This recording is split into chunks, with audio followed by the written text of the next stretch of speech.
Welcome students. चलो आज के लेक्चर में राउल्ट्स लॉ का डेरिवेशन देखेंगे। स्टूडेंट्स, प्रीवियस सेशन में हमने राउल्ट्स लॉ के टिपिकल क्वेश्चन सॉल्व किए। ओके, फॉर्मूला एक ही हमने लर्न किया था, that is P10 minus P1 upon P10 equals x of solute. Students, अब ध्यान यहाँ पे,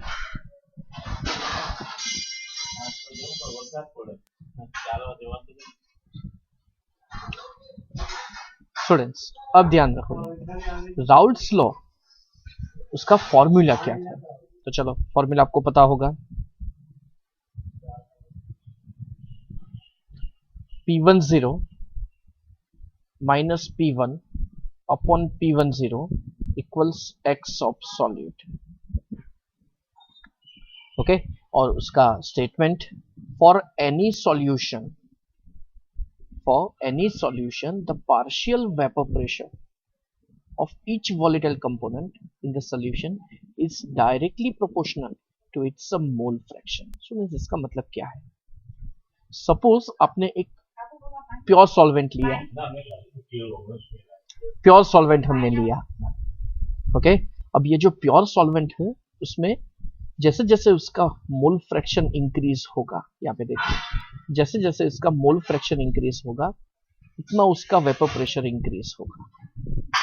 ओके, ये जो ग्राफ इंक्रीज हो रहा है तो इसका मतलब यही है, यहाँ पे इसका हाईएस्ट होगा वेपर प्रेशर, क्योंकि मोल फ्रैक्शन हाईएस्ट है, देख लो।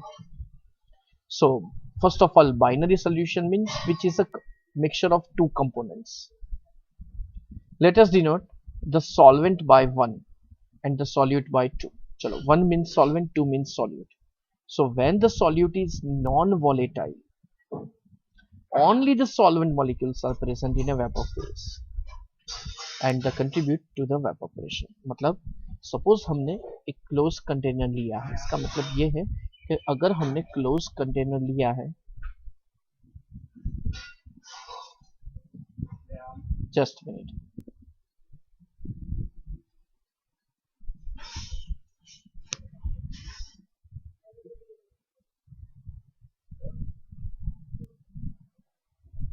तो सपोज हमने यहाँ पे क्लोज्ड कंटेनर लिया है, उसके अंदर हमने लिक्विड फिलअप किया है, तो आपको पता है कि धीरे धीरे इसकी वेपर बनेगी।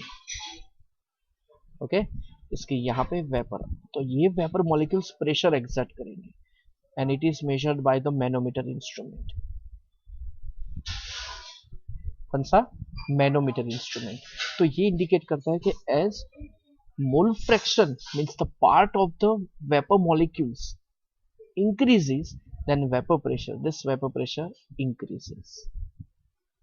okay, that means the vapor pressure of solution, अगर कोई solvent में से अगर हम solution बनाते हैं फिर भी उसका mole fraction, तो उस टाइम पे P1 it is directly proportional to its mole fraction, उतना पार्ट किसका है उस हिसाब से हम फाइंड आउट करेंगे। The proportionality constant is equal to the vapor pressure of the pure solvent P10। Okay, और उसका ग्राफ भी यहाँ पे, ग्राफ ये इंडिकेट करता है कि जैसे जैसे सॉल्वेंट का पार्ट हम इंक्रीज करेंगे, सॉल्वेंट का पार्ट इंक्रीज होगा तो क्या होगा, नंबर ऑफ वेपर मॉलिक्यूल्स ज्यादा होंगे, तो वो ज्यादा प्रेशर एक्सर्ट करेंगे, और pressure that is our vapour pressure. Okay, तो ये ग्राफ ये इंडिकेट करता है। नेक्स्ट, अब चलो यहां तक तो अपना क्लियर हो गया कि P1 is directly proportional to X1, 1 tends to solvent, 2 tends to solute। okay, so we know that P1 is equals X1 into P10। okay, so we have learned in above slide that the vapor pressure of the solvent in solution is less than that of pure solvent। okay, that is a Raoult's law, and the lowering in vapor pressure depends only on the concentration of the solute particles। मतलब vapour pressure जितना decrease होगा it is directly proportional to the number of solute particles. जितने solute particles ज्यादा, that means lowering in vapour pressure उतना ज्यादा। so it is independent of their identity. Okay, so P1 equals x1 into P10. अब चलो P1 delta P1 क्या है? Delta P1 is P10 minus P1 decrease in vapor pressure, that is P10 minus P10 into x1, मतलब यहाँ पे values put down की, so that delta P1 equals P10 into bracket 1 minus x1, और फिर finally आपको, अब चलो 1 minus x1, तो आपको पता है mole fraction of solute and mole fraction of solvent are always 1, क्योंकि fraction means the part, overall is 1, then how much part is solute, that is mole fraction of solute, and how much moles of solvent, that is mole fraction of solvent. तो 1 minus x2, 1 minus x1 is x2, so delta P1 equals x2 into P10, and thus we know that delta P1 upon P10 equals P10 minus P1 upon P10 equals to x2. तो students overall बात ये आती है कि P1 कैसे x1 के proportion में होगा. तो चलो ये हम ऐसे एक्सप्लेन करेंगे. Suppose one container is taken, it is close container, then a liquid is filled, pure solvent is filled.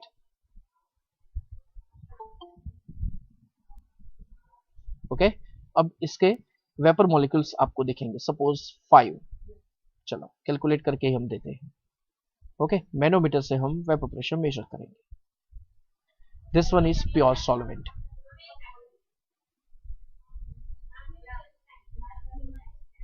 Okay, अब इसके अंदर हम सॉल्यूट डिसॉल्व करते हैं. तो सॉल्यूट पार्टिकल्स क्या करेंगे? सॉल्वेंट मॉलिक्यूल से इंटरेक्ट करेंगे, जिससे क्या होगा? ये इक्विलिब्रियम ब्रेक होगा, और new equilibrium is established in such a way that number of vapour molecules will decrease. तो चलो पहले 5 थे, अब कितने बचे? ओनली 3. तो पहले से वेपर प्रेशर डिक्रीज होगा, लेकिन ये जो 3 मॉलिक्यूल्स है वेपर के, it is directly proportional to the mole fraction of solvent. जितना मोल फ्रैक्शन होगा उसके हिसाब से आपको वेपर प्रेशर मिलेगा. अगर मोल फ्रैक्शन सॉल्वेंट का ज्यादा होगा, वेपर प्रेशर ज्यादा होगा. P10 तो कांस्टेंट है. Okay, and finally formula is derived. So this is the simple derivation. Yes, students, so final equation देख लो. The expression on the left hand side equation is mentioned as the relative lowering in vapor pressure, that is P10 minus P1 upon P10, and it is equal to the mole fraction of solute. This is mole fraction of solute, x2. First of all, this Raoult's law is applicable only for the dilute solution. Dilute solution means the proportion of the solute is so much less, means N2 is much less than N1.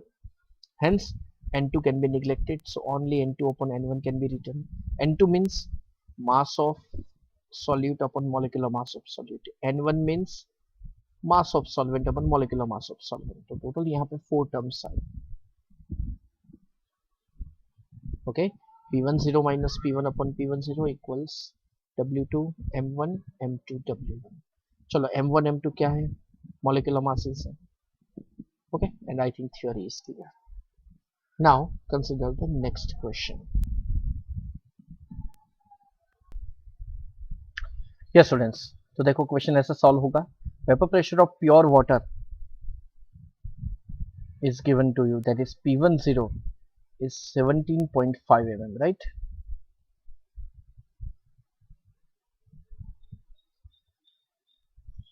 (18 gram of glucose). So N2 can be calculated 18. Glucose का molecular mass 180, so it's 0.1 mole. And 178.2 gram of water divided by 18. It is almost 10, मतलब 9 point something कुछ होगा. देखते हैं चलो.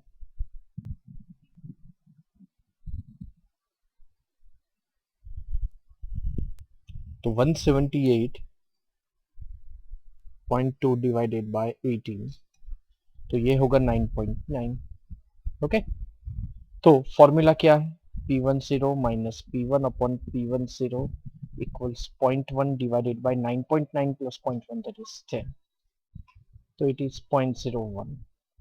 Okay, so P10 minus P1 equals 0.01 multiplied by P10, that is given to you 17.5, it is 0.175, and then P1 is asked, so 17.5 में से 0.175 minus करो, okay तो आंसर मिलेगा आपको 17.4 नहीं लेकिन 325 mm. A is the correct answer. Now try second one.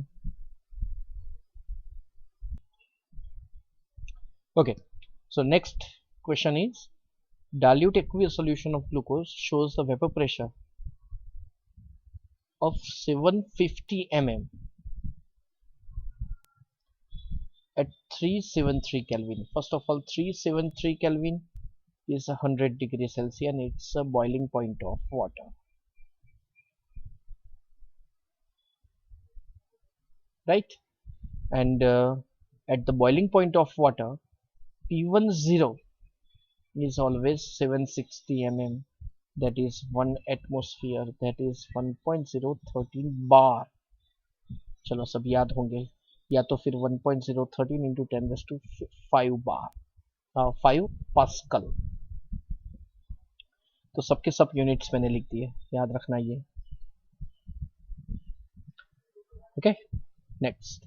So this one is our P10. Here you are given in mm, that's why we will consider the vapor pressure of pure solvent in mm. Okay, you are asked the molality. So first of all, formula is P10 minus P1 upon P10 equals X of solute.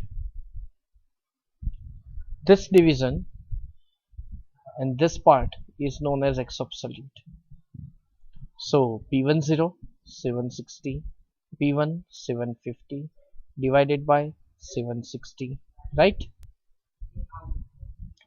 So it is 10 by 760 means 1 by 76. This one is X of solute, so X of solvent will be 75 by 76, that is 1 minus X of solute. चलो ये तो पता होगा. Now we want molality, so there is a relation between molality and mole fraction, and this relation is known as X of solute multiplied by 1000 divided by X of solvent multiplied by molecular mass of solvent, right? So X of solute is 1 by 76 multiplied by 1000, here 75 by 76, right? 76 cut multiplied by molecular mass of solvent. Aqueous solution is given, means solvent is water, that is 80. So 25 threes and 25 fours, okay, and then 2 nines and 2 22s. So 20 by 27 is our answer.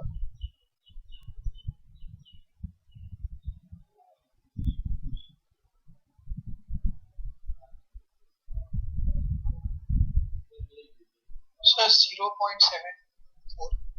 0.74.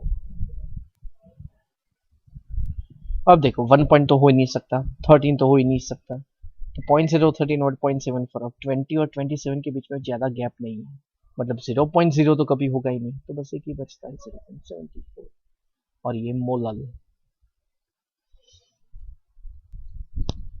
Okay तो students आज का lecture फिर यहाँ पे complete करते हैं.